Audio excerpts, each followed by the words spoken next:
Thanks for joining us for Ohio and Company. I'm Eve Mueller. On today's show, the Columbus Crew Games are a fun family event. What's in store this year for the Crew?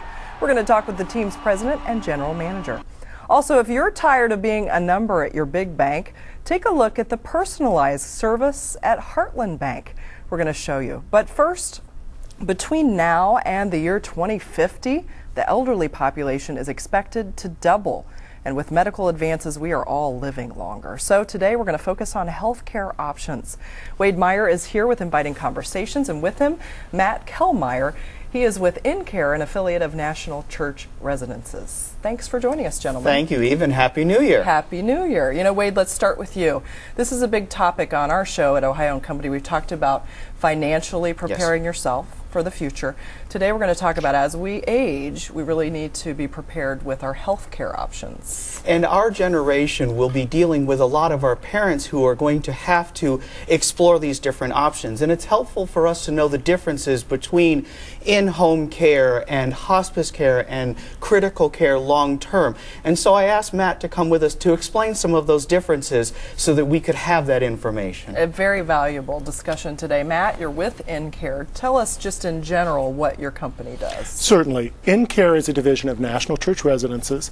National Church Residences is the largest not-for-profit provider of affordable senior housing in the country.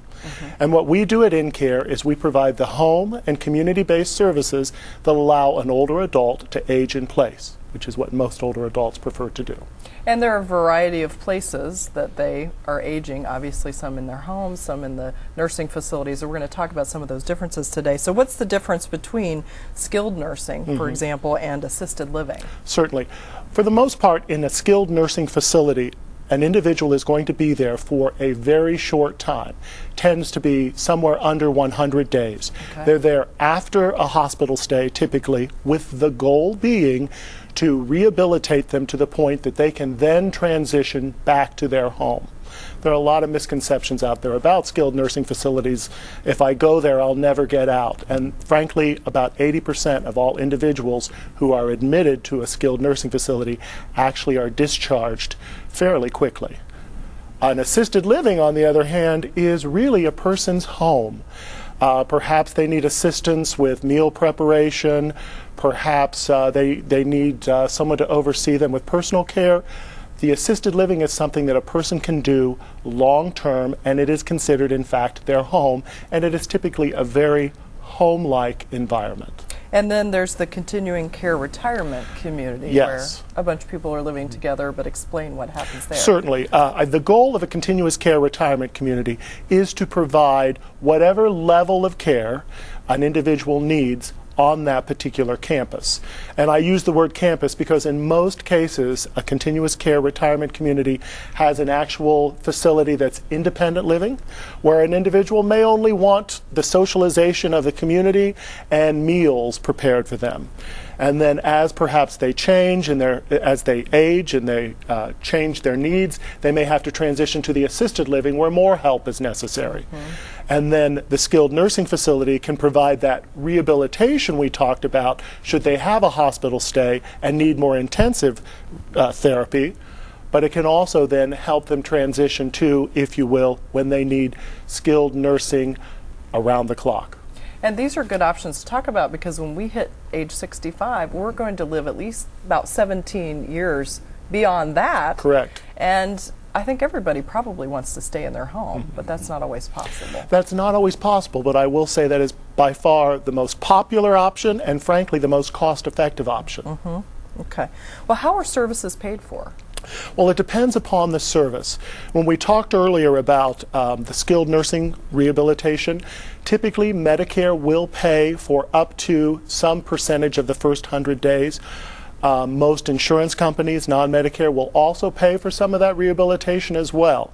An assisted living, on the other hand, tends to be paid privately and out of pocket, if you will. Okay. There are some programs throughout the states, including Ohio, where the state of Ohio can pay for room and board, if you will, at an assisted living, but that's typically under certain circumstances. And InCare also provides hospice care, which Correct. I was unaware of until today. But talk about that, because you had shared with me that only 1 in 4 Central Ohioans who is eligible for hospice care actually takes advantage of that. You are absolutely correct, Eve. And what you'll find is that people have so many misconceptions about the whole concept of what hospice is. And that not only includes the general population, but even healthcare professionals from time to time are confused. Hospice is an entitlement of Medicare, meaning that the individual Medicare recipient has actually paid for it before they actually use it. And that entitlement would allow for various services to be supported in a person's home. A nurse to come to oversee their care, an aide to help with personal care or light housekeeping, a social worker to ensure that psychosocial issues are dealt with, any medication, piece of equipment, supply that is related to why they're receiving hospice care is actually paid for and provided by the hospice. Such a big help. And Wade, I know that you're going to have some of what we've talked about on your website. Yeah, on the Inviting Conversations website, we will place a document that talks about these different options, what the definitions are, and some things for people to think about that they can sit and discuss with their family members. Tough conversation, but it needs to happen Yes. with your mom and dad if it hasn't already. Yes. So, Absolutely. gentlemen, thanks for joining us. Wade Meyer with Inviting Conversations and Matt Kehlmeier with InCare. Thank you. And if you'd like more information about Inviting Conversations, go to invitingconversations.com. And for more about InCare, go to incarehomehealth.org. Next on Ohio & Company, Heartland Bank started in Ohio. One of the reasons folks there treat you like family. More on that coming up.